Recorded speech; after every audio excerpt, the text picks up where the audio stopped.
तुमचा पूर्ण हा गेम माइंड गेम आहे. 30 किलोमीटरनंतर तुम्हाला मनावरती ताबा ठेवायचा आहे.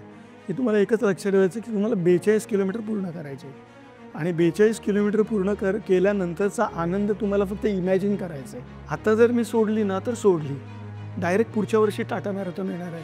जे फिनिशर लाईनला जो माझ्यासाठी कोणी उभा आहे, माझी वाईफ आहे, माझा मित्र आहे, माझे फ्रेंड सर्कल, भाऊ आहे, कोणी आहे, मला त्याला गाठायचं आहे. म्हणजे आताही मला आठवतं दादर TTचा जो फुटपाथ आहे तिथे बसून मिलिंद सर, मी, अपूर्व दास, आम्ही आणि राज, आम्ही तिथे फुटपाथवर बसून NDDVने मला दाल खिचडी मागवलेली आणि ते आम्ही त्या फुटपाथवर बसून दाल खिचडी खाल्लेली.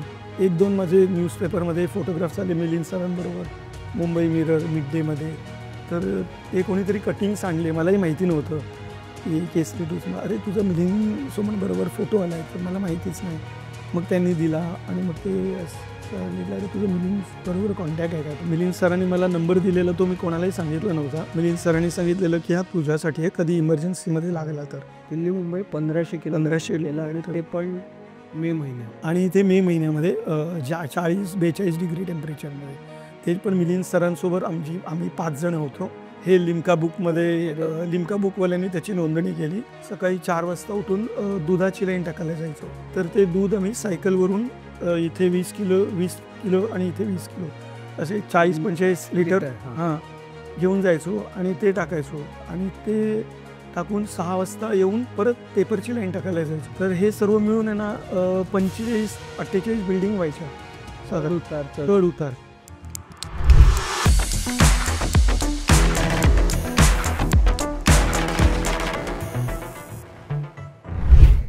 नमस्कार. कट्ट्यावरच्या गप्पांमध्ये तुमच्या सगळ्यांचं सहर्ष स्वागत आहे. टाटा मुंबई मॅरेथॉनचं 20वं वर्ष आहे. काही जण रनिंग हे फिटनेससाठी करतात, काही जण रनिंग हे स्वतःच्या निखळ आनंदासाठी करतात, काही जण रनिंग हे मेडिटेशन म्हणून करतात. पण ज्यांच्यासाठी धावणं हे गरज म्हणून चालू झालं आणि त्याच्यानंतर ते पॅशन झालं आणि त्याच्यानंतर त्याच्यासाठी अख्ख्या भारतभर ज्यांनी भ्रमण केलं आणि असे फक्त 3 धावपटू आहेत की जे टाटा मुंबई मॅरेथॉनमध्ये 2004 सालापासून 2025 सालापर्यंत दरवर्षी फुल मॅरेथॉनमध्ये भाग घेत आहेत. त्याच्यापैकी एक महेश साळवी आज आपल्याकडे आलेले आहेत. महेश साळवी, तुमचं मनापासून स्वागत आहे. धन्यवाद. तुमचा प्रवास अत्यंत स्फूर्तिदायक आहे. तर मला सांगा की मॅरेथॉन 20वं वर्ष आहे.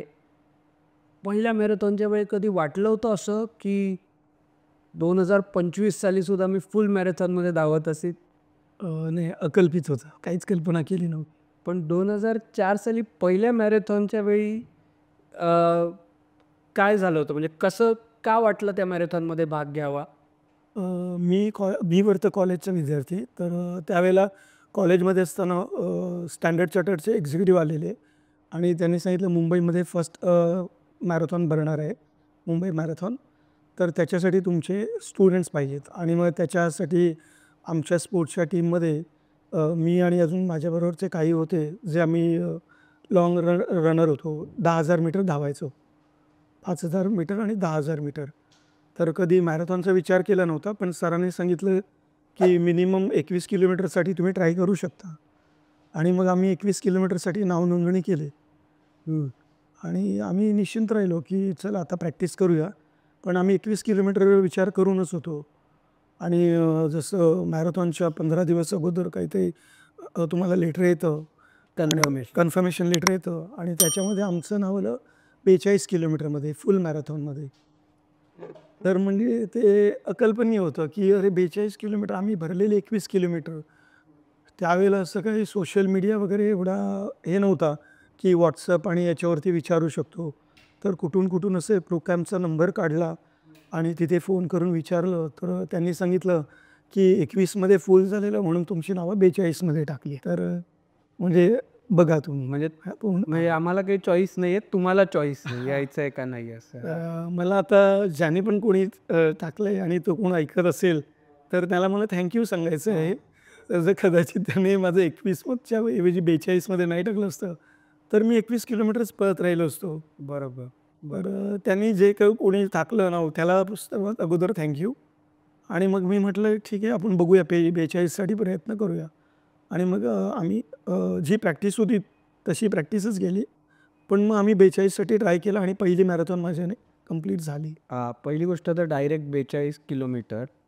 काय वाटतं की म्हणजे लहानपणीपासून स्टॅमिना बिल्ड झाला होता, त्याचा फायदा डायरेक्ट 42 किलोमीटर म्हणजे कल्पनाही केलेली नसताना 42 किलोमीटरचा रन पूर्ण झाला पहिल्याच अटेम्प्टमध्ये.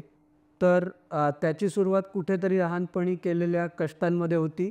हो, नक्कीच. कारण रनिंग मला माहिती होती, पण माझी जी विचारसरणी होती ती 10,000 मीटरची होती आणि मी रायनची मॅरेथॉन पळालेली होती 12 किलोमीटर पळालेलो. त्याच्यामुळे असं वाटलेलं की 21 किलोमीटर म्हणजे पुढचे 8 किलोमीटर आहे ते करू शकतो. रनिंग करू शकतो, पण स्टॅमिनाचं मला असं वाटलेलं की स्टॅमिना मी शाळेमध्ये 6वी-7वीत असताना सकाळी 4 वाजता उठून दुधाची लाईन टाकायला जायचो. दुधाची लाईन. हां, म्हणजे वारणा दूध, महानंदा दूध आणि गोकुळ दूध असे 3 प्रकारचे दूध यायचे. तर ते दूध आम्ही सायकलवरून इथे 20 किलो आणि इथे 20 किलो असे 40-45 लिटर लिटर, हां. हां, घेऊन जायचो आणि ते टाकायचो आणि ते टाकून 6 वाजता येऊन परत पेपरची लाईन टाकायला जायचो. तर हे सर्व मिळून आहे ना 45-48 बिल्डिंग व्हायच्या. चढ उतार, चढ चढ उतार. उतार. आणि आता ह्या लिफ्टच्या बिल्डिंग्स आल्या आहेत, पण 30 वर्षापूर्वी म्हणजे अशा बिल्डिंग्स नव्हत्या. 6वी-7वीत असताना 4-4, 5-5 माळ्याच्या बिल्डिंग असायच्या. बांगूरनगरला गोरेगाव बांगूरनगरला एकच बिल्डिंग होती, गंगोत्री बिल्डिंग. ती 7 माळ्याची होती. तर त्याच्यामध्ये एकच फक्त लिफ्ट होती. बाकी कुठेच लिफ्ट नव्हती. तर बाकी सर्व त्या 4-4 माळ्याच्या बिल्डिंग आणि SV रोडला पाटकर कॉलेजच्या भोवतीच्या बिल्डिंग तिथे दुधाची लाईन टाकायचो आणि पेपरची लाईन बांगूरनगरला टाकायचो. तर सायकलने जायचो. तिकडच्या बिल्डिंग आणि तिकडच्या बिल्डिंग अशा मिळून एक 45 बिल्डिंग व्हायच्या टोटल. 45 कधी 48 कधी 42 ते डिपेंड्स. पण त्या डेलीच्या आम्ही कंप्लीट करायचो आणि ते करून मग शाळेमध्ये जाऊन संध्याकाळी परत खेळायला पण जायचो. असं येऊन थकायचो. तर ते थकवा कधी असं जाणवायचा नाही. म्हणजे कदाचित तो स्टॅमिना मला रनिंगच्या वेळेला उपयोगी पडला. तिकडे नकळतपणे झालेल्या कष्टांनी आपोआप म्हणजे कुठलंही प्रोफेशनल ट्रेनिंग न घेता काही हे जे रोजच्या कामातनं जे ट्रेनिंग चालू होतं बॉडीला आपोआप, हो. त्याच्यात ती muscle memory muscle memory build झाली. पण ते तेवढे कष्ट किती वर्ष चालू होते पूर्ण कॉलेज? हो, मी जवळजवळ दुधाची आणि पेपरची लाईन जवळजवळ 10-15 वर्ष टाकली. 12-15 वर्ष.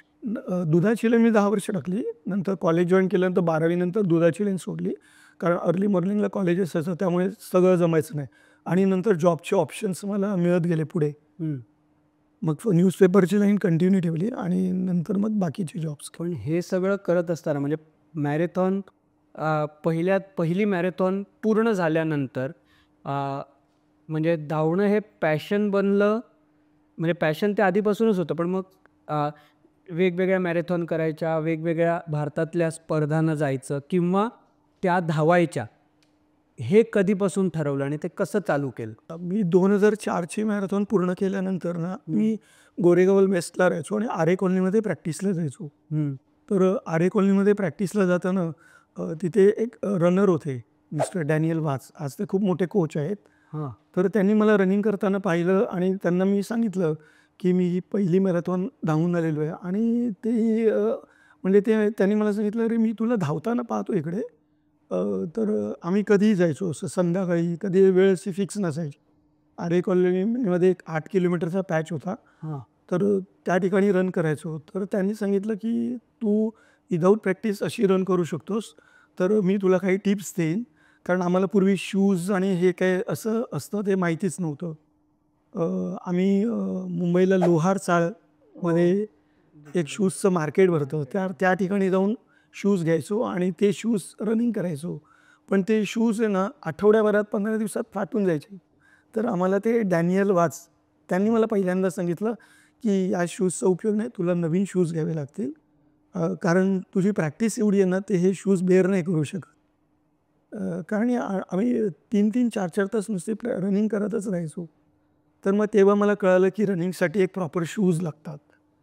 आणि मग ते डॅनियल सरांनी सांगितलं की मी तुला सांगेन कशा पद्धतीचे शूज वापरायचे आणि म्हणजे कशा पद्धतीने रनिंग करून आल्यानंतर स्ट्रेचिंग करायला लागतं की तुमची नंतर बॉडी स्टिफ होणार, कव्हर व्हायला. बॉडी रिकवर व्हायला पाहिजे. आणि त्यांनी मला विचारलं की तू खातोस तर काय?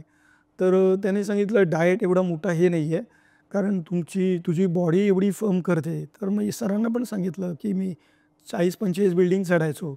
तर ते सर बोलले तुला कोणतंच अशी एक्स्ट्रा विटॅमिन याची गरजच नाही, म्हणजे जे एक्स्ट्रा बूस्ट लागतं तर त्याची गरज नाही, कारण तुझी बॉडी एवढी बर्न करते ना की तू काही खाल्लं तर ते डायजेस्ट होणार. आणि मग तो एक कॉन्फिडन्स मला बिल्ट आला की मी असं कोणत्याही प्रकारचं वेगळं डाएट तेव्हापासूनच घेतलं नाही. एक्स्ट्रा प्रोटीन्स जे म्हणतो, मी भात खायचो, भात भरपूर खातो मी, आणि मी मासे भरपूर खातो. अच्छा. अं, म्हणजे नॅचरली म्हणजे माशांमध्ये मॅक्झिमम मासे भरपूर लहानपणापासूनच. आम्ही कोकणातलं असल्यामुळे घरी आमच्या एक सोमवार सोडला तर जवळपास रोज मासे असायचे. सोमवार आणि मंगळवार मासे नसायचे. म्हणजे कोकणात माशांना पाणभाजी म्हणतात तसं ते रोजचं म्हणजे म्हणजे दररोज असं भात आणि मासे, म्हणजे काहीतरी असायचं, पण मासे रोज असायचेच. असायचेच. हां. त्याच्यामुळे पण म्हणजे ते नॅचरल डाएट. पण डॅनियल वाघ सरांनी डाएट किंवा नॉर्मल शूजच्या ऐवजी हे शूज ओव्हरऑल त्यांनीच तुम्हाला मार्गदर्शन केलं त्यावेळी, कारण बाकी कोणी बाकी सोशल मीडिया नव्हतं किंवा काय नव्हतं, तर ते मला ती पद्धत सांगायचे. म्हणजे मला तर आज 20 किलोमीटर पळाले तर 20 किलोमीटर नंतर मी उद्या पण 20 किलोमीटर पळणार, परवा पण पळणार. तर एक आठवड्यानंतर कदाचित बॉडी स्टिफ होऊ शकते. 20-25 किलोमीटर पळाल्यानंतर तुमच्या बॉडीतले खूप एक्सेस निघून जातात, मिनरल्स असतात, तर ते कशा पद्धतीने रिकवर केले पाहिजेत. तर मग तुम्हाला एक्स्ट्रा काय खायचं असेल तर मग तुम्ही कड खाल्लं पाहिजे, किंवा असं जर तुम्ही त्यावेळेला काजू बदाम नाही खाऊ शकत तर मग काजू बदाम खाण्याची गरज नाही. तर शेंगदाणा चिक्की आहे, ज्याच्यामध्ये भरपूर तुम्हाला प्रोटीन्स मिळतात. शेंगदाण्याची चिक्की खूप स्वस्त मिळते. गूळ आणि चणे आहे, जे मी आताही खातो, गूळ आणि चणे आताही खातो. तर हे साध्या साध्या गोष्टी ते सांगायचे की त्यावेळेला 2005-06 साली इंडियामध्ये नवीन जेल वगैरे लॉन्च झालेलं, पण ते जेल त्यावेळेला खूप महाग मिळायचं. तर ते सरांनी मला सांगितलं या जेलची तुला गरज नाही, नाहीतर मी कोणाचं तरी ऐकून कदाचित तेव्हा जेल घेतलं असतं. तर त्यावेळेला आरे कॉलनीमध्ये बरेचसे ना रनर्स यायचे लाँग रनिंगसाठी, कुठून कुठून यायचे मुंबईमधून. तर त्यांनी एखाद्याने मला एक दिवशी जेल दिलेलं, तर मी ते जेल खाल्लं, तर त्या जेलचं मला काही हेच नाही झालं, उलट माझ्या तोंडामध्ये ड्रायनेस आला. तर मला डॅनियल सर बोलले ये जेल तुम मत खाओ, तुम्हारी बॉडी के लिए सूट नाही है. मग मी पुढे कोणताच एक्सपेरिमेंट कधीच केलं नाही. ते एकदाच कोणीतरी US वरून जेल मागवलेलं, ते मी एकच दिवस खाल्लं, आणि त्याच्यानंतर मी कधीच काही ट्राय नाही केलं, कारण ते माझं ना तुम्ही नॉर्मली जेव्हा लॉंग डिस्टन्स रनिंग करता, म्हणजे आता 42 किलोमीटर तर आता तुमच्यासाठी हातचा मळ आहे पूर्ण करणं, पण लॉंग डिस्टन्स रनिंगमध्ये एकतर मनात विचार काय असतात, हा माइंड गेम आहे. हां, आणि दुसरं तुम्ही खाता काय? प्रॅक्टिस खूप महत्त्वाची आहे, आणि दुसरा माइंड गेम आहे. तर हे डॅनियल सरांनी सांगितलं. त्यावेळेला ना डॅनियल सरांनी एक ना मेजर काउंट केलेला, गोरेगाव चेकनाका हायवे ते नरिमन पॉईंटचं ओबेराय हॉटेल, हे एक्झॅक्ट डिस्टन्स हायवेवरून सिद्धिविनायकवरून हाजी अली, आणि हाजी अलीवरून पेडर रोड, आणि तिथून नरिमन पॉईंट ओबेराय, हा 32.5 किलोमीटरचा डिस्टन्स त्यांनी कारने मेजर केलेला. आणि त्यांनी आम्हाला सांगितलेलं आपण असे रन करूया. आणि मग आम्ही तो 2 महिन्यातून एकदा रन करायला जायचो. त्याच्यामध्ये डॅनियल सर असायचे, मी असायचो, दोनदा राज पण आलेला, आणि अजून पंकज शर्मा होते, सोहनलाल होता, आरे कॉलनीचे काही रनर्स होते. तर ते आम्ही सकाळी 5 वाजता सुरू करायचो, आणि 5ला सुरू करून 8, 8:30, 9ला पोचायचो, आणि ती पूर्ण करून आल्यावर चर्चगेटला ट्रेनमध्ये बसायचो आणि झोपून यायचो. हे आम्ही संडेच्या दिवशी करायचो, कारण संडेला ट्रेनला गर्दी नसायची, संडेला सुट्टी असायची बहुतेकांना. मग तो आम्ही जेव्हा 32.5 किलोमीटर करून आल्यानंतर आहे ना, कोण काय खायचं माहिती नाही, पण मी आल्यानंतर आहे ना, मी भात आणि जे काही कालवण केलेलं असेल मच्छीचं, ते भात आणि कालवण खाऊन झोपून जायचो आणि संध्याकाळी परत मी रिकवर व्हायचो. म्हणजे तेवढं 4-5 तासाचा रिकव्हरी टाइम पुरेसा होता. तर मला मग माझे बाकीचे जे रनर्स असायचे ते वेगळं खायचे, म्हणजे कोण चपाती, रोटी असं काही वेगळं खायचे. पण ते बोलायचे, "तू काय खातोस?" तर मी म्हणायचो, "मला भात, माझ्या बॉडीला भात सूट करायचा." बरोबर. तर भात हा एक डाएट खूप चांगला डाएट आहे आणि माझ्या बॉडीसाठी तो सूट करायचा. करायचा. हां. बाकीची जण मग संध्याकाळी कोण म्हणायचं, की चायनीज खायला जाऊया वगैरे, तर मी नाही खायचो चायनीज, म्हणजे अजूनही खात नाही चायनीज मी. आणि माइंड गेम माइंड गेम असं आहे, की ते सर सांगायचे, की 32 किलोमीटरपर्यंत तुम्ही तुमची बॉडी नेते तुम्हाला. 32 28 किलोमीटरच्या नंतर जो गेम होता ना, तो तुमचा माइंडचा गेम सुरू होतो. कारण तुमची बॉडीची क्षमता जी असते, जेवढे पण तुमचे बॉडीचे मिनरल्स असतात, ते 28 ते 32 पर्यंत निघून जातात. कमी. आणि त्याच्यानंतर जे तुम्हाला खेचायचं ना, ते पूर्ण तुम्हाला माइंडने खेचायचं आहे. बॉडीमध्ये क्षमता असते, पण आपलं मन निघून जातं, की मन सांगतं की नाही मी थकलो आहे. मग तेव्हा तुम्हाला तुमच्या माइंडला सांगायचं आहे, मनाला सांगायचं आहे, नाही तू थकला नाही आहे, तुझ्या बॉडीमध्ये स्टॅमिना आहे, फक्त तुला घेऊन जायचं आहे. आणि हा पूर्ण गेम तुमचा 32 किलोमीटर नंतर सुरू होतो. 28-30 किलोमीटर झाले की तुमची बॉडी अशी पूर्ण गळायला येते. कारण पण असं होतं. होतं हो, आणि अजूनही होतं, असं नाही आहे, अजूनही होतं. मग 32 किलोमीटर नंतर तुम्हाला तुमच्या मनाला सांगायचं आहे आणि मग त्याच्यासाठी जे सकाळचं तुम्ही मेडिटेशन होतं, 5 मिनटं करा, 10 मिनटं करा, 15 मिनटं करा किंवा 1 तास करा. पण मग ते 15 मिनटामध्ये तुम्हाला हेच सांगायचं आहे, की मला जे 32 किलोमीटरचा जो गेम आहे, त्याच्यानंतर मला माझं मन टिकवून ठेवायचं आहे. आणि कदाचित त्याच्यानंतर 30 किलोमीटर नंतर आपण जेव्हा पळतो ना, तर त्यावेळेला एखादा माणूस आला तरी कदाचित तुमची चिडचिड होऊ शकते. अ, किंवा पाणी तुमच्या स्टेशनला नसेल, तर स्टँडर्ड चार्टर्ड तेव्हा असायची, आता टाटा मॅरेथॉन. दर 2 किलोमीटर नंतर पाण्याचा स्टॉल असतो. पण ते 2 किलोमीटर येण्यापर्यंत तुम्हाला असं वाटतं, "अरे, पाण्याचा स्टॉल कसा नाही आहे अजून?" तो आहे. पण तुमचं मन काय सांगतंय, "अरे, 2 किलोमीटर पूर्वी पटकन व्हायची, आता का नाही होत आहेत?" कारण आपण थकलेलो आहोत. तर 2 किलोमीटर आहे, पण ते तुमचा माइंड घेऊन ठेवायचं आहे. मग त्यावेळेला काय करायचं, एक छोटी बॉटल तुमच्याकडे ठेवायची आणि पाण्याचं स्टॉल आल्यावर तुम्हाला असं वाटतं, "हां, चला, हे आलेलं आहे, हे आलेलं आहे." हे आणि हे मी प्रोफेशनल रनर्ससाठी सांगत नाही आहे. जे कंप्लीट करतात मॅरेथॉन त्यांच्यासाठी सांगतोय, की तुमचा पूर्ण हा गेम माइंड गेम आहे. 30 किलोमीटरनंतर तुम्हाला मनावरती ताबा ठेवायचा आहे, की तुम्हाला एकच लक्षात ठेवायचं, की तुम्हाला 42 किलोमीटर पूर्ण करायचे आहे आणि 42 किलोमीटर पूर्ण केल्यानंतरचा आनंद तुम्हाला फक्त इमॅजिन करायचा आहे, की माझं 42 किलोमीटर झाल्यानंतर माझा आनंद काय असणार आहे. आता जर मी सोडली ना, तर सोडली. डायरेक्ट पुढच्या वर्षी टाटा मॅरेथॉन येणार आहे. पण आता मी नाही सोडायची. मला आता फक्त 42 किलोमीटर पूर्ण करायचे. जे फिनिशर लाईनला जो माझ्यासाठी कोणी उभा आहे, माझी वाईफ आहे, माझा मित्र आहे, माझे फ्रेंड सर्कल, भाऊ आहे, कोणी आहे, मला त्याला गाठायचं आहे. मला जर का कोणी 21 किलोमीटर करत असेल तर ते त्यांच्या बाबतीत 16 किलोमीटर नंतर होत असेल. म्हणजे त्यांना ते 16 किलोमीटर नंतर होत असेल, बरोबर. पण शेवटचा जो 10-20% टप्पा असतो ना, खूप महत्त्वाचा असतो. आणि तिकडे तुम्हाला तुमचा मनावरती ताबा ठेवणं गरजेचं असतं.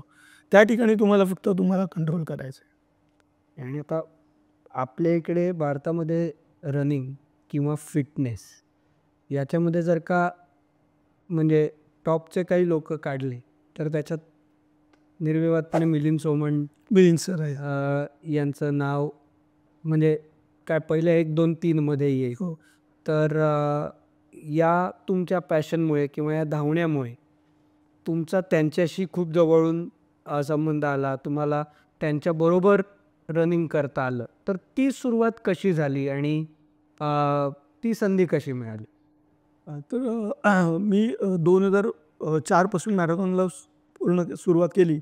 तर 2010 साली ज्यावेळेला मी 2010 साली मुंबई मॅरेथॉन रन करत होतो, त्यावेळेला मिलिंद सर 21 किलोमीटर करायचे आणि त्यावेळेला मी मिलिंद सरांना भेटलेलो.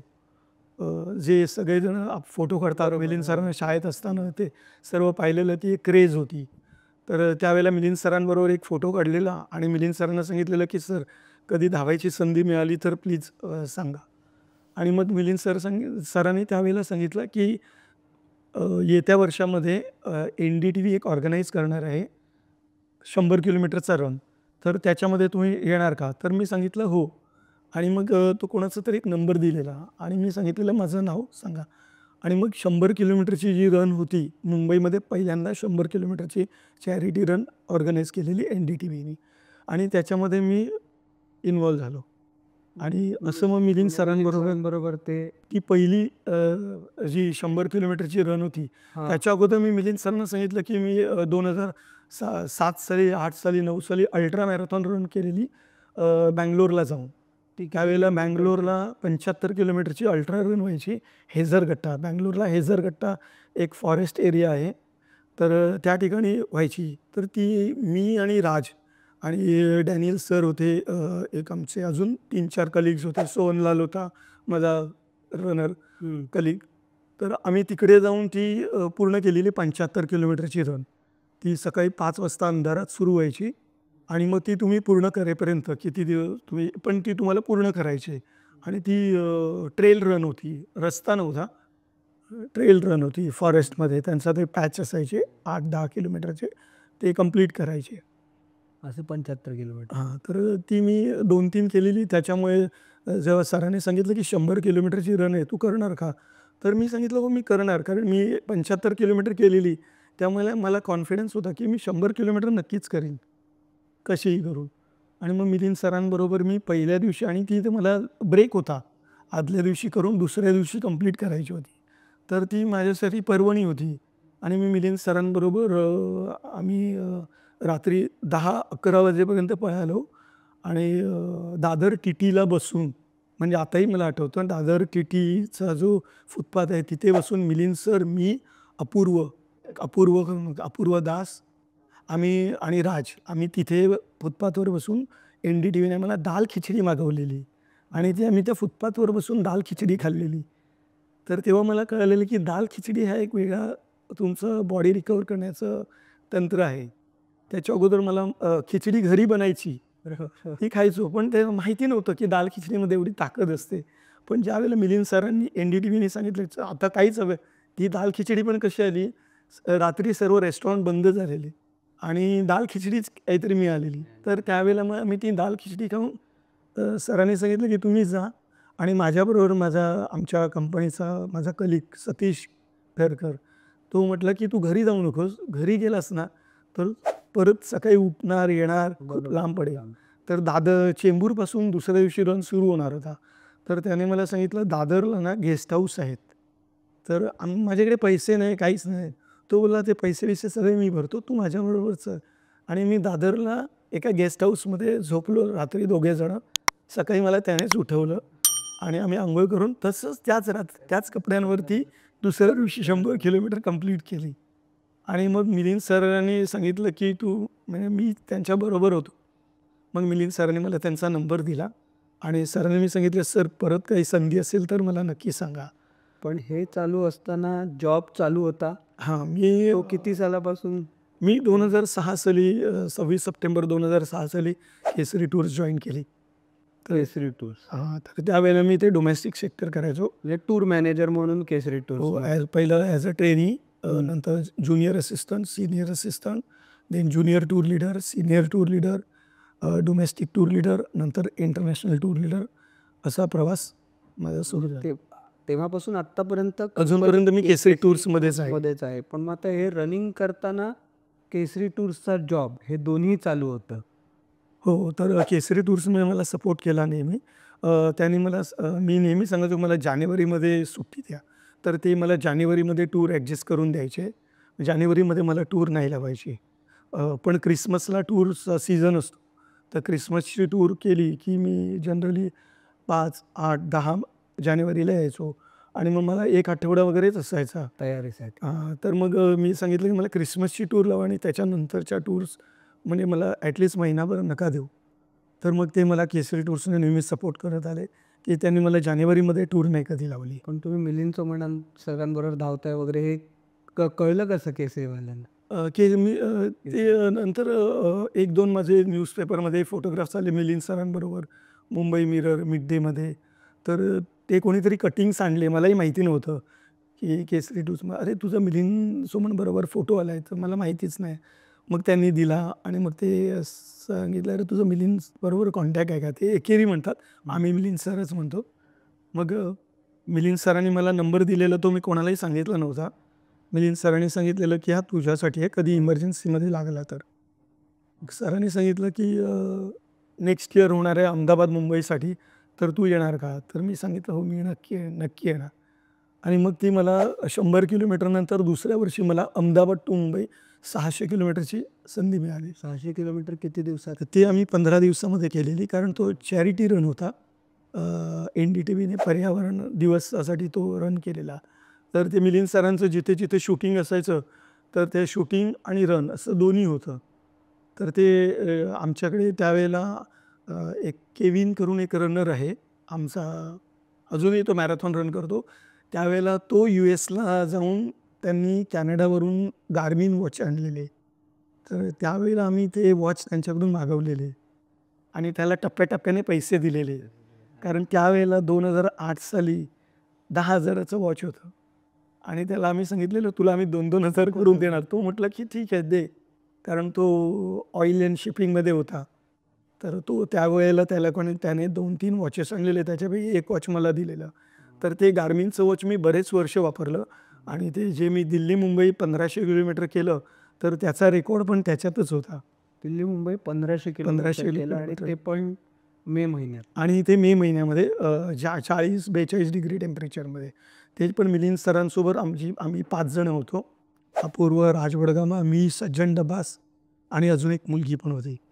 पण 1500 किलोमीटर दिल्ली मुंबई बरोबर? हो, मे महिन्यामध्ये. मे महिन्यामध्ये. आणि हे लिम्का बुकमध्ये लिम्का बुकवाल्यांनी त्याची नोंदणी केली, कारण ते आमच्याकडे जे गार्मिन वॉच होते त्यांचे रेकॉर्ड्स त्यांनी इथे काउंट केलेले. पण 1500 किलोमीटर किती दिवसात केलं? तो आम्हाला टास्क 1 महिन्याचा होता आमचा, जवळपास 28 दिवसात झालेला. म्हणजे per day 50 kilometre per day 50 kilometre average होता. सातत्याने, आणि ते पण 40 डिग्रीमध्ये. म्हणजे पूर्वी पण असे परदेशातही रन झाले असतील, पण तेव्हा तिकडे टेम्परेचर 15, 18, 20 अशा याच्यात झालं असेल. हां, तर त्यावेळेला कसं माहिती आहे, मिलिंद सरच इंटरनॅशनल हे ट्रॅव्हल करायचे. तर मिलिंद सरांनी सांगितलेलं की हा रन आहे ना खूप मोठा टास्क आहे. असं नाही आहे की 1000-1500 किलोमीटर कोणी रन केलं नाही आहे. केलेलं आहे युरोपियन कंट्रीमध्ये लोकांनी, पण त्यांनी 20, 22, 25 डिग्रीमध्ये केले. आणि मी ह्या रन करताना ना सातत्याने डॅनियल सरांच्या कॉन्टॅक्टमध्ये असायचो. तर डॅनियल सर पण सांगायचे की हे रनिंग आहे ना फॉरेन कंट्रीमध्ये केलेलं आहे, 40 डिग्रीमध्ये कोणी केलेलं नाही आहे. तर ते म्हणजे जे तुम्ही आत्ता रन कराल ना ह्याची दखल घेतली जाईल नक्कीच, कारण 40 डिग्रीमध्ये कोणी अजून रन केलेली नाही आहे. आणि हे रन करताना ना संध्याकाळी आम्ही दर 2-3 दिवसानंतर सरांशी कॉन्टॅक्टमध्ये असायचो. तर त्यावेळेला कसं असायचं, आम्हाला जी दिल्ली मुंबई आम्ही केली ना, आम्हाला काय वाटायचं महिनाभर आहे ना, तर मिलिंद सर काय सांगायचे, आपण जेवढा वेळ कव्हर करता येईल ना तेवढा वेळ कव्हर करूया. समजा इन केस कोणाला इंजुरी झाली तर. आणि आम्ही पहिले दिल्ली, नोएडा, हरियाणा, राजस्थानपर्यंत ना 60-65 किलोमीटर रोज करायचो. 65 किलोमीटर केल्यानंतर पहिले 3-4 दिवस आम्हाला कळायचंच नाही काय होतंय ते. आणि सगळ्यांच्या पायांना ब्लिस्टर्स वगैरे आलेले. आणि ते ब्लिस्टर आम्ही ते पिनाने फोडायचो, काय माहितीच नसायचे. आणि हे आम्हाला मिलिंद सरांनी सांगितलं, TT घेतले ना फोड, काय नाही राहणार, तर त्रास होणार, फोडणार ते पेन होणार, पण ते नंतर निघून जाणार. आणि मग ते सगळ्यांनाच यायचे, मला, मिलिंद सरांना, अपूर्वला, सगळ्यांना ब्लिस्टर्स यायचे. आणि आमच्याकडे एक मसाजर ठेवलेला, तेली मसाजर करून होते, ते गुजरातमध्ये असतात, ते NDTVने हायर केलेलं. तर ते आम्हाला असं टप्प्याटप्प्याने मसाज करत राहायचे. तर ते आम्हाला एक बळ द्यायचे की काय नाही, मसाज केलं ना उद्या तुमची बॉडी रिकवर होणार. ते रिकवर होईल की नाही माहिती ना, पण ते बोलायचे ना आम्हाला वाटायचं हो रिकवर होणार, रिकवर होणार. आणि मिलिंद सर सांगायचे की हे ब्लिस्टर आहे ना, ब्लिस्टर फोडलं की दुसऱ्या दिवशी काही होणार नाही. आणि आमचा पण माइंड तसाच चालायचा की ब्लिस्टर फोडले ना उद्या काही नाही होणार, दुसऱ्या दिवशी परत दुसरे ब्लिस्टर यायचे. पण मग आम्ही ते रन करतच राहायचो, कारण 40 डिग्रीच्या टेम्परेचरमध्ये ना गरमी एवढी असायची ना, स्पेशली राजस्थान, बरोडा या ठिकाणी ट्रिमेंडस गरमी असायची. इतकी की सहन व्हायची नाही. आणि आम्ही जी रन करायचो ती रोड रनिंग करायची. तर तेव्हा मी जे रन करायचो ना राजस्थानला, तेव्हा 2008 साली ना नितीन गडकरी यांनी मेगा हायवे परियोजना काढलेली. तर खूप ठिकाणी तो हायवे मोठा व्हायचा आणि खूप ठिकाणी हायवेचं काम सुरू असायचं.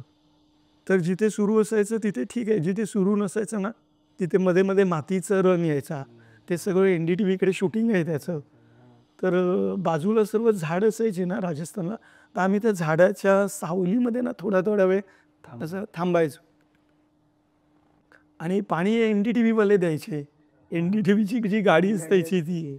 आणि डाएटचं सांगाल ना, तर मध्ये असं कुठे धाबा लागला ना, तर आम्ही त्या धाब्यावर थांबून जरा ते माठ ठेवलेले असायचे मोठमोठे. त्या माठामधून घेऊन पाणी, बिसलरी पाणी वगैरे असं काही नाही. जे पाणी असेल ते पाणी आम्ही प्यायचो. असे सगळे रन केलेत आणि त्याच्यात मिलिंद सोमण सुद्धा अशाच आणि प्रकारे मिलिंद सर पण आमच्याबरोबरच असायचे, हं. की "अरे धाब्यावर थांबलोय तर चहा मागव." म्हणजे आता ती NDTVची गाडी मागे आहे की पुढे गेले आणि आता आपण सगळेच थकलोय, तर आम्ही तो थांबायचो आणि मग कोणाकडे पैसे असायचे ना, थोडे तर पैसे आम्ही ठेवून पाहायचो. तर मग टपरीवरती चहा मागवलाय, पार्लेजी मागवलाय आणि आम्ही मिलिंद सर पण चहा, पार्लेजी खायचो आणि तसंच आम्ही पुढे रन करायचो. एक्स्ट्रा प्रोटीन्स वगैरे असं काही नाही. नंतर NDTVवाले आम्हाला सांगायचे, की तुम्हाला काय पाहिजे ते सांगा. मग रनर सांगायचे, की मला वॉटरमेलन पाहिजे, कोणाला बनाना पाहिजे, काय पाहिजे ते सर्व मागवायचे. मागवायचे. असे. पण 1500 किलोमीटर 28 दिवसात. हो, हो, हो. म्हणजे आम्ही सर्वांनी म्हणजे सर्वांनीच कंप्लीट केली ती पूर्ण. हं. पण त्याच्यानंतर सुद्धा हे रनिंग दरवर्षीचं रनिंग हे पण मग लग्न झाल्यावरती धावणं थांबलं नाही? नाही, नाही. अजून जास्ती धावायला? नाही, लग्न झाल्यानंतरही थांबलं नाही. कारण मी जिच्याबरोबर लग्न केलं ती आमच्या कॉलेजलाच होती आणि तिला माहिती होतं की मी रनिंग करतो. हां. तर त्याच्यामुळे मला तसा कधी असा त्रास झाला नाही रनिंगचा. म्हणजे की रनिंग करू नको किंवा असं काय असं काहीच नाही. कारण तिला माहिती आहे की याची सकाळ असते ती फक्त रनिंगसाठी असते. इव्हन मी पूर्वी मोबाईलही घेऊन नाही जायचो रनिंगला. कारण मोबाईल असेल तर फोन वाजणार, मग माझा माइंड डिस्टर्ब होणार. तर आता हल्ली मोबाईल नेतो. पूर्वी मोबाईलही न्यायचो आहे. पण जॉब करत असताना रनिंग रोज व्हायचा आधीसुद्धा का ॲडजस्ट करून का टूरला गेल्यावरती प्रयत्न करायचा सकाळी लवकर उठून रन करायचा? हां, तर ज्यावेळेला मी नवीन होतो ना, तर त्यावेळेला आम्हाला सकाळी 5 वाजता आता एक थोडक्यात माहिती सांगतो. पूर्वी ना जे हॉटेल्स असायचे ना, तिकडे वेकअप कॉल असायचा. म्हणजे आम्हाला लोकांना वेकअप कॉल द्यायला लागायचं. तर सकाळी 4 वाजता उठायचं. त्याला सांगायचं, "बाई चहा बनव काय ते" आणि लोकांना त्यांचा माणूस जाणार, पण आपण सोबत जायचं. आणि त्याचं देऊन झालं ना, की पटकन थोडेसे कपडे चेंज करायचे आणि थोडंसं रनिंग करून यायचो. म्हणजे मी शिमलाला धावायला जायचो, मनालीला धावायला जायचो, चंदीगडला धावायला जायचो, दिल्लीला धावायला जायचो. पण ना थोडा वेळ धावायचो. कारण मला परत 7 वाजता तयार व्हायला लागायचं. तर जो काही तेवढा वेळ मिळायचा ना, तेवढ्या वेळेमध्ये मी धावायचो. त्यावेळेला नवीन होतो. नंतर मी टूर लीडर झालो. मग टूर लीडर झाल्यावरती जे मी काम करायचो ते माझे कलीग्स करायचे. त्याच्यामुळे मला थोडंसं ऑप्शन्स मिळाले. मग मी स्किपिंग करायचो. स्किपिंग अजूनही माझ्या बॅगेत कायम असते. कोणत्याही टूरला गेलो तर अजूनही मी स्किपिंग कायम ठेवतो बॅगेत. तर स्किपिंग करायचो आणि थोडीशी रनिंग करून यायचो. मग हिमाचल, काश्मीर, चंदीगड, राजस्थान, केरळा जिथे-जिथे कंपनीने पाठवलं तिथे काय लागायचं नाही. शूज लागायचे आणि एक बनियान लागायची. बस बाकी काही एक्स्ट्रा लागायचं नाही. तर ते कुठेही जाऊन मी रनिंग करायचो. ते शूज कसे त्यावेळेला मग आमचा फॉर्मल ड्रेस असायचा. म्हणून स्पोर्ट्स शू लागायचे. नंतर 2009 साली वीणाताईंनी टी-शर्ट आणि जीन्स हा युनिफॉर्म काढला. तर ते मला अजून इझी पडलं. फॉर्मल शूज बाजूला आणि नंतर फक्त स्पोर्ट्स शूजच लागायचे. तर ते इझी झालं मग अजून रनिंगसाठी. मग एक रनिंगचा पेअर आणि एक असा पेअर असे 2 पेअर शूज बॅगेत असायचे कायम. तर 2020 म्हणजे आता ही 20वी टाटा मुंबई मॅरेथॉन आहे. 2004 सालापासून तुम्ही धावत. काही म्हणजे एवढ्या वर्षात रनिंग कल्चर आणि धावण्याच्या लोकांच्या प्रॅक्टिस म्हणून म्हणा किंवा फिटनेस म्हणून बघा खूप फरक दिसतो आता. आता खूप लोकं अलर्ट झालेले आहेत. हेल्थ कॉन्शियस झाले. बऱ्याच जणांना वाटतं की म्हणजे आपल्या हेल्थकडे जास्त लक्ष देणं गरजेचं आहे. म्हणजे जे पूर्वी आम्ही लोकांना आमच्या कॉलेजच्या मित्रांना किंवा आमचे जेवढे कलिग्स असायचे त्यावेळेला लोकांना सांगायचो तर त्यांना असं वाटायचं की हां ठीक आहे बघूया बघूया. तेव्हा त्यांना काहींना पटायचं काहींना नाही पटायचं. कारण आम्ही जे आरे कॉलनीमध्ये रन करायचो ना, तर मला अजूनही आठवतं की मी आणि राज आम्ही दोघंजण रन करत होतो. तर आम्हाला एकाने सांगितलं की आप लोग रन कर रहे हो ना, 2-3 साल के बाद आपके घुटने चले जाएंगे, तो ये रनिंग मत करो. तर मी आणि राज आम्ही दोघंजणं एकमेकांकडे पाहिलं आणि आम्ही म्हटलं की ठीक आहे त्याला जे बोलायचं ते बोलू दे, आपल्याला जे करायचं ते आपण करूया. म्हणजे त्याने बोललं नाही आणि आम्ही दोघं जण असं एकमेकांना हे केलं. मी, सोहनलाल आणि राज आम्ही तिघं होतो. तर आम्ही म्हटलं की नक्की असं होऊ शकतं का? तो बोलला की 2 वर्ष पळून बघूया. आणि मग आम्ही रनिंग कंटिन्यू ठेवली. आणि मग डॅनियल सर पण असायचे. तर ते म्हणायचे ऐसे बहुत लोग बहुत से सजेशन देंगे. कौन सजेशन देगा जो रनिंग नहीं कर रहा है वो.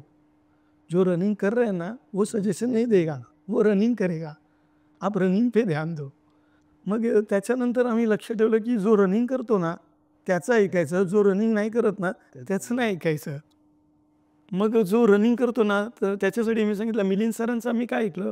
मिलिंद सर पूर्वी स्विमिंग करायचे, नंतर 21 किलोमीटर, नंतर 42 किलोमीटर, 100 किलोमीटर, 600 किलोमीटर ते इम्प्रूव्ह होत गेले. म्हणजे रनिंग करतो त्याचं ऐकायचं. त्याला माहिती आहे रनिंग काय आहे. पण जो रनिंग करत नाही ना त्याला माहिती नाही आहे. तो काही म्हणजे बोलू शकतो. तर त्याचं ऐकायचं पण हे नाही करायचं. अंमलबजावणी नाही करायची. करायचं ते हां, अंमलबजावणी त्याची करायची नाही की जो रनिंग करतो त्याला माहिती आहे रनिंगमध्ये काय त्रास होतो किंवा रनिंगच्या नंतर काय आपल्याला करावं लागेल. पण आता पुढचं काय टार्गेट आहे? पुढचं मला पूर्ण भारत रनिंग करायचं आहे. संपूर्ण पूर्ण भारत रन करायचं आहे. आणि मी ज्या 2017 साली युरोपला प्रमोट झालो तर मला युरोपचे सर्व रस्ते पळवून काढायचे आहेत. म्हणजे हे मला कधी कळालं 2011 साली ना अ, मी राजस्थानची एक टूर करत होतो आणि त्यावेळेला सांगितलं मेगा हायवे परियोजना बनत होती आणि माझ्याबरोबर एक माझा कलीग होता आलोक. आम्ही बसच्या केबिनमध्ये बसलो आणि तो म्हटला की अरे मार्च महिन्याची टूर होती जानेवारी. तर तो म्हटलं की दादा तू आमच्याकडे सिनियरला दादा म्हणतात. तू या रस्त्यावर काय बघतोयस? म्हणजे मला माहिती आहे तुला या रस्त्यावर पळायचं आहे ना. तर मी त्याला बोलायचो अरे हा रस्ता ना मध्ये मध्ये बनतोय आणि तो कंप्लीट झाल्यावर मला असं वाटतं की हा रस्ता संपवावा की मी पळून थकावं. आणि नेमकी ती संधी मला त्याच वर्षी ना मिळाली. दिल्ली टू मुंबई करताना मिळाली आणि मी त्याच रस्त्यावरून पळत होतो. सेम मी जे त्याला म्हटलं की मला हा रस्ताच पळून काढायचा आहे, हा रस्ता संपावा की मी थकावं. आणि नेमकं मला हे वाक्य बरोबर आठवतंय. आणि मला त्या जो माझा कलीग आहे आलोक त्याने मला सांगितलं की दादा तू त्याच रस्त्यावरून पळालास ना की जिथे मी तुला विचारलेलं. तर ते मला बरोबर लक्षात आहे. सेम जयपूर टू अजमेर हा तो रस्ता होता. जयपूर टू अजमेर आणि तो बनत होता आणि मी त्या रस्त्याकडे बघत होतो. तर मी म्हटलं जिथे जिथे अशी मेगा हायवे परियोजना बनली ना ते सर्व रस्ते मला पळायचे आहेत. आणि तसंच युरोपमध्ये पण. हां, कारण त्याच्यावर नाही हे मला का वाटलं माहिती आहे. पूर्वी आम्ही जे लहान रस्त्यावर पळायचो ना तर पाठीमागून गाडी यायची. तर आम्हाला डॅनियल सरांनी काय सांगितलं अपोजिट डिरेक्शन में रन करो. इथून गाड्या येतात ना तर तुम्ही असं धावा. कमीत कमी गाडी येणारी कळते. तर तेव्हा छोटे रस्ते होते. 2008 सालापासून मेगा हायवे परियोजना आली आणि तेव्हा मोठे रस्ते बनत गेले. मग असं वाटलं मोठ्या रस्त्यावरून पळणं म्हणजे सेफ आहे डबल. जे लहान रस्त्यावरती ना भीती वाटायची आणि त्याच्या अगोदर कोणीतरी एक रनर आहे ना असा लहान रस्त्यावरती एकाचं ॲक्सिडेंट झाले. तर भीती वाटायची लहान रस्त्यावर पळताना. मग ते मेगा हायवे परियोजना आली ना ते कॉन्फिडन्स आला की आता मी हे मोठे रस्ते बिंदास पळू शकतो कारण रस्ते मोठे झाले. आणि मग मी जेव्हा साऊथ ईस्टला गेलो तर मी ते थायलंडचे रस्ते पाहिले, मलेशियाचे पाहिले, सिंगापूरचे पाहिले. आणि मग शेवटचा दिवस काही नसायचं तर मग मी सकाळी अर्ली मॉर्निंग उठायचो आणि त्या रस्त्यावरती पळायला जायचो. आणि जेव्हा युरोपला रस्ते पाहिले तर मला अजून असं ते वेगळंच हे वाटलं की हे रस्ते पळून संपवायचे. मला अजून एक महत्त्वाचं सांगायचं आहे हां. की ज्यावेळेला ना आम्ही दिल्ली अहमदाबाद टू मुंबई पळायचो तर त्यावेळेला दिल्लीचा एक मित्र आहे माझा सज्जन डबास. त्याने माझ्याबरोबर 600 किलोमीटरही केली, 1500 किलोमीटरही केली आणि अजूनही आम्ही कॉन्टॅक्टमध्ये असतो. जेव्हा दिल्ली मॅरेथॉनला मी जातो, तर मला त्याच्याबद्दल सांगायचं आहे, की ज्यावेळेला आम्ही रन करून यायचो ना, तर आम्ही प्रचंड थकून जायचो. तर आपल्या मुंबईचे विचार वेगळे असतात, दिल्लीचे विचार. त्याच्या अगोदर मला दिल्लीवाल्यांच्या बरोबर एवढी जवळीकता आली नव्हती. पण मला त्या सज्जनने एक वाक्य सांगितलेलं, की ज्यावेळेला मी प्रचंड थकायचो, म्हणजे एकमेकांचं असं मानसिकरित्या बळ वाढवायचो, तर त्याने मला ना एकच सांगितलेलं, की "सुन महेश, ये जो मौका मिला है ना, शायद ज़िंदगी में फिर मिले ना मिले. तू ये एनडीटीवी ने आज दिया है, एनडीटीवी आगे पता रहेगी नहीं रहेगी पता नहीं, लेकिन आज मिला है ना, तो हमें कंप्लीट करना है. ये पेन वेन भूल जाने का, सिर्फ एनडीटीवी को ध्यान में रखना. आगे एनडीटीवी रहेगी नहीं रहेगी पता नहीं, लेकिन हम लोग की रनिंग हमेशा रहेगी." तर ते मी त्याचं वाक्य ना कायम लक्षात ठेवलं. की त्याने मला ते एक वाक्य सांगितलं, की आज एनडीटीवी रहेगी, कल और अलग-अलग टीवी रन करेगी. टीवी रहेगी नहीं पता, लेकिन हम लोग की रनिंग होनी चाहिए. हाँ, वो रनिंग को तो फोकस करना. ते मी वाक्य ना त्याचं कायम लक्षात ठेवलं आणि आताही मी रनिंग करताना सांगतो, की बरोबर आहे, की त्यावेळेला एन-डी-टी-व्हीहून आपल्याला ऑर्गनाइज केलेलं, कदाचित पुढच्या वेळेला अजून कोणी असतील, पण रनिंग फोकस लक्षात ठेव. एन-डी-टी-व्हीला काय वाटेल किंवा एन-डी-टी-व्ही आपल्याला पुढे स्पॉन्सर करेल, नाही करेल माहिती नाही. पण रनिंग हे कायम म्हणजे रनिंगवरती फक्त तू लक्षात ठेव. ते मी लक्षात ठेवलं आणि मला माझ्या वाईफबद्दल पण सांगायचं आहे. नमिताने मला कायम सपोर्ट केला. तिने मला कधीच हे सांगितलं नाही, की तुझी रनिंग आहे का? की तुझी म्हणजे मॅरेथॉनसाठी कधीच तिने कोणतीही निगेटिव्ह सांगितले नाही. उलट ती मला प्रोत्साहन देतच राहिली, की तू या रनिंगला जा.